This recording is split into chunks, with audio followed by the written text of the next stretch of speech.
বন্ধুরা, আজকে আপনাদের সামনে একটি নতুন স্টোরি গল্প শোনাব। গল্পের নাম অভিশপ্ত রাজবাড়ি, শ্মশানের ধারে এক রাত। অধ্যায় ১। গ্রামের কাহিনী ও সতর্কবার্তা। ধলেশ্বরীপুর গ্রাম শান্ত, সবুজ আর নিরিবিলি। কিন্তু গ্রামের দক্ষিণে নদীর ধারে দাঁড়িয়ে আছে পরিত্যক্ত রাজবাড়ি। লোকেরা বলে, রাজবাড়ির শেষ মালিক জমিদার হরিচরণ রায় ছিলেন নিষ্ঠুর ও রক্তপিপাসু।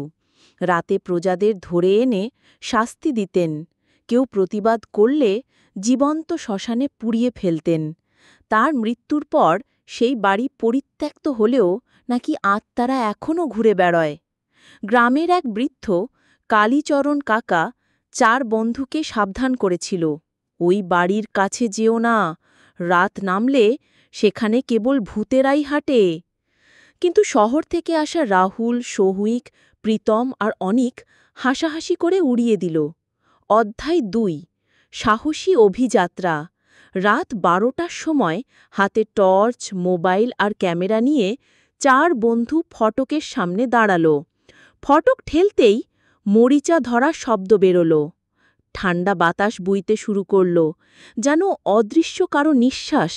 সৌমিক ভয়ে ফিসফিস করে বলল, আমার মনে হচ্ছে কেউ আমাদের পিছু নিয়েছে।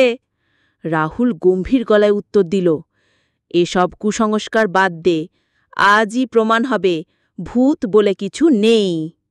অধ্যায় ৩। ভেতরের ভয়াবহতা। ভেতরে ঢুকতেই তারা দেখল দেয়ালে রক্তের মতো দাগ, ভাঙা আসবাব আর মাকড়সার জাল। হঠাৎ ওপর থেকে দরজা ধাম করে বন্ধ হল। প্রীতম টর্চ জ্বালাতে না জ্বালাতেই তার কাঁধে ঠান্ডা হাতের স্পর্শ। ভয়ে সে চিৎকার করে উঠল। চারদিক তখন ভেসে এলো এক নারীর করুণ কান্না। অনেক কেঁপে কেঁপে বলল, আমরা এখানে মরব নাকি? অধ্যায় ৪। জমিদারের অতীত রহস্য। বাড়ির এক পুরনো ঘরে গিয়ে তারা দেখতে পেল দেয়ালে পুরনো ছবি। ছবিতে জমিদার হরিচরণ রায়, তার স্ত্রী সরোজিনী দেবী আর ছোট মেয়ে কাঞ্চনা। কথিত আছে, জমিদারের নিষ্ঠুরতায় স্ত্রী নিজেকে ফাঁস লাগিয়ে মেরে ফেলেন, মেয়েকে জীবন্ত গুম করে হত্যা করা হয়েছিল। সেই থেকেই রাজবাড়ি অভিশপ্ত। হঠাৎ ৪ বন্ধুর কানে এলো এক ছোট্ট কণ্ঠস্বর, আমাকে বাঁচাও। ওরা ঘুরে তাকেই দেখল, ভাঙা জানালার পাশে দাঁড়িয়ে আছে এক শিশু মেয়ের ছায়া, ধীরে ধীরে মিলিয়ে গেল অন্ধকারে। অধ্যায় ৫। শ্মশানের ডাক। বাড়ির গোপন দরজা দিয়ে বেরিয়েই তারা পৌঁছল শ্মশানে। চারপাশে পোড়া কাঠ, ভাঙা চিতা আর পচা গন্ধ। হঠাৎ দূরে আগুন জ্বলে উঠল। আগুনের ভেতরে দাঁড়িয়ে আছে এক ছায়া, চোখ লাল, হাতে শিকল। সে এগিয়ে এলো। আমি হরিচরণ রায়, এ বাড়ি, এই শ্মশান আমার। ৪ বন্ধু লুটিয়ে পড়ল। বুকের ওপর চাপ যেন পাহাড়, নিঃশ্বাস নিতে পারছে না। অধ্যায় ৬।